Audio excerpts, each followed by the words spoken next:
Baik, anak bapak, kita mulai materi kita, yaitu mengenai nada pokok dan nada kromatis. A. Nada pokok. Secara definisi yang dikatakan dengan nada pokok adalah nada atau not asli yang belum dikenai tanda kromatis. Nada-nadanya antara lain C, D, E, F, G, A, B, C, Do, Re, Mi, Fa, Sol, La, Si, Do secara angka. Kemudian posisi pada para nada C pada garis bantu 1, D spasi bantu, E garis 1, F spasi 1, G, A, B, C, dan seterusnya. Selanjutnya yang B, tanda dan nada kromatis. Kita lihat seperti apa bentuknya. Yang pertama, tanda kres itu bentuknya seperti tanda pagar. Definisinya secara definisi dan sekaligus fungsinya, yaitu tanda yang digunakan untuk menaikkan nada setengah laras dengan akhiran is. Contoh, ini C pada spasi ketiga. Kemudian nada berikutnya, nada yang letaknya sama juga, nada C, tetapi C itu di kres, sehingga C berubah menjadi cis atau naik ke cis. Kemudian tempat kita memposisikan tanda kres harus di sebelum nada yang akan di kres. Ya, harus seperti itu. Sebab kalau kita letakkan di setelahnya itu tidak akan berarti apa-apa, ya, tidak akan menaikkan nadanya. Kemudian ini di birama yang kedua, nada G garis kedua, kemudian di kres G-nya menjadi nada gis. Ya. Yang kedua, tanda mol, bentuknya seperti huruf B, ya, yaitu tanda yang digunakan untuk menurunkan nada setengah laras dengan akhiran S. Tapi kecuali ada dua nada, yaitu nada A dan E dengan akhiran huruf S saja. Jadi tidak ada E-nya, ya. Jadi kalau A ini di mol, dia akan langsung menjadi as. E ini di mol akan langsung menjadi S, ya. Contoh pada para nada F ini dikasih mol di sebelumnya menjadi fes dia, artinya F itu turun nada ke nada fes, ya. Kemudian D di mol D-nya menjadi des. A di mol menjadi as, ini contoh yang tadi, A nada A. E di mol menjadi S. Nah, ya. Berikutnya yang ketiga, tanda pugar. Tanda pugar, bentuk dari tanda pugar seperti ini, ya,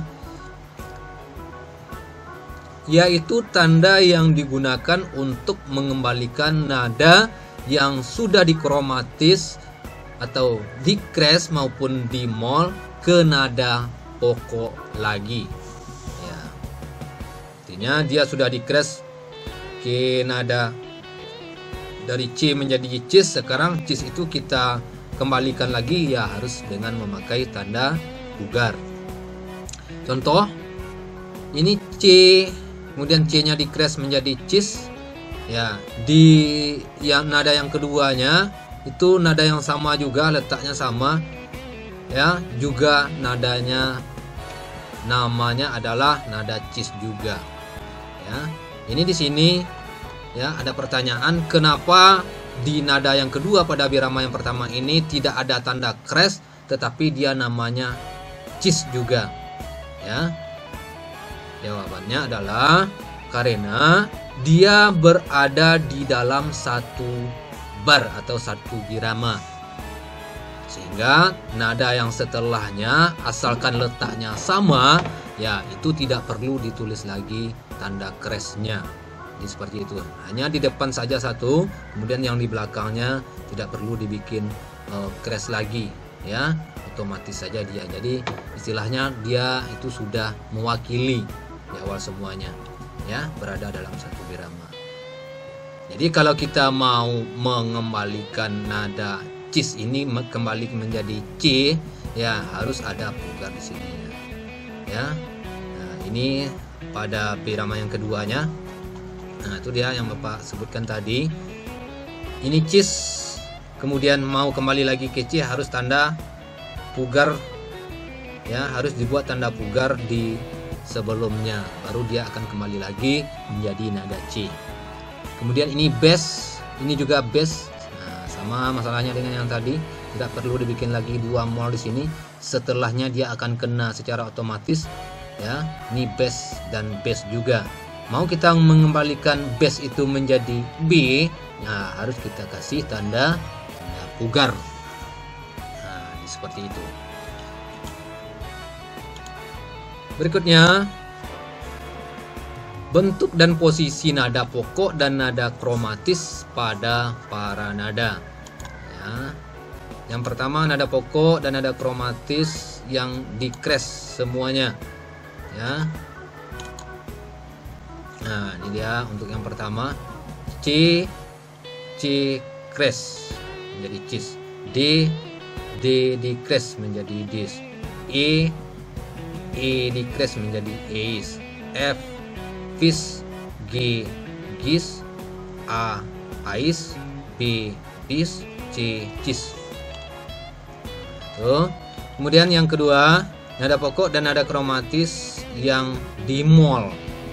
Mulai dari atas, C dimol menjadi ces, B dimol menjadi bes, A dimol menjadi as, G dimol menjadi gies, F dimol menjadi F, F dimol menjadi fes, E dimol menjadi S, D des, C ces. Ya. Jadi itu seluruhnya nada pokok dan nada kromatis ya, posisinya pada para nada. Ya, sekarang bagaimana pula bentuk dan posisinya pada para nada? Kita lihat langsung. Nah, ini dia. Pada umumnya nada yang dikres atau nada-nada kromatis itu posisinya pada tut yang berwarna hitam.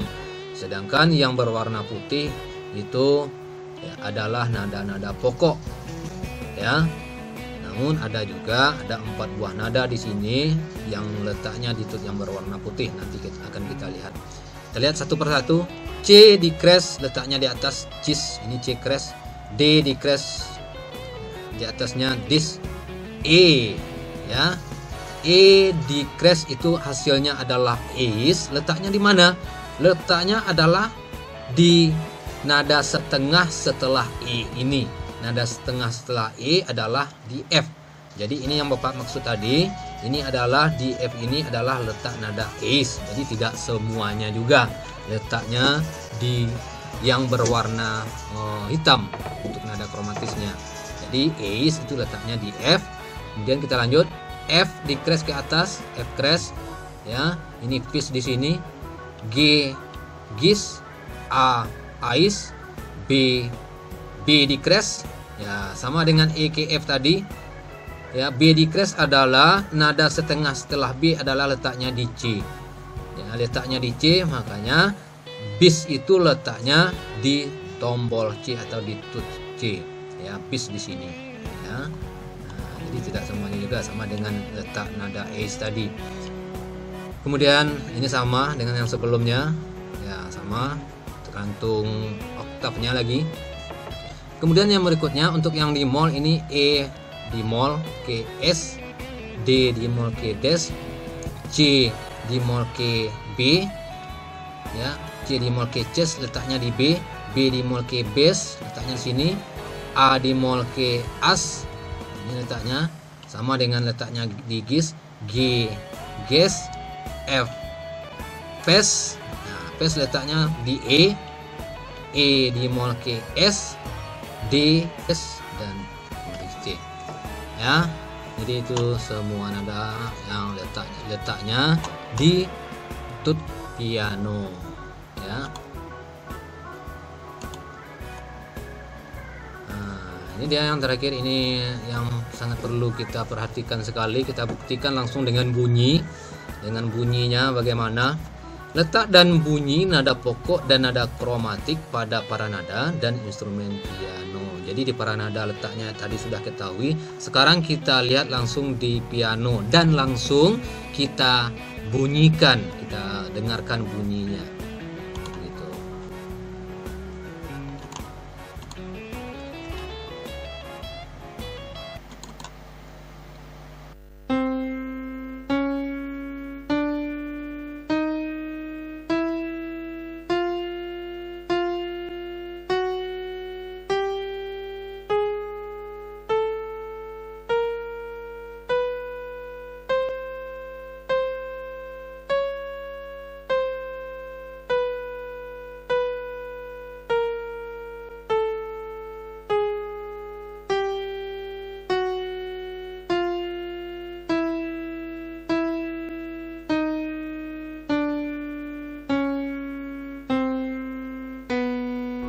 Baik, jadi itu dia ya bunyi sekaligus letak pada instrumen piano dan juga pada paranada.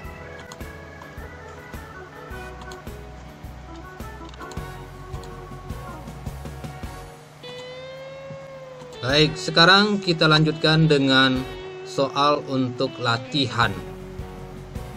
Ya.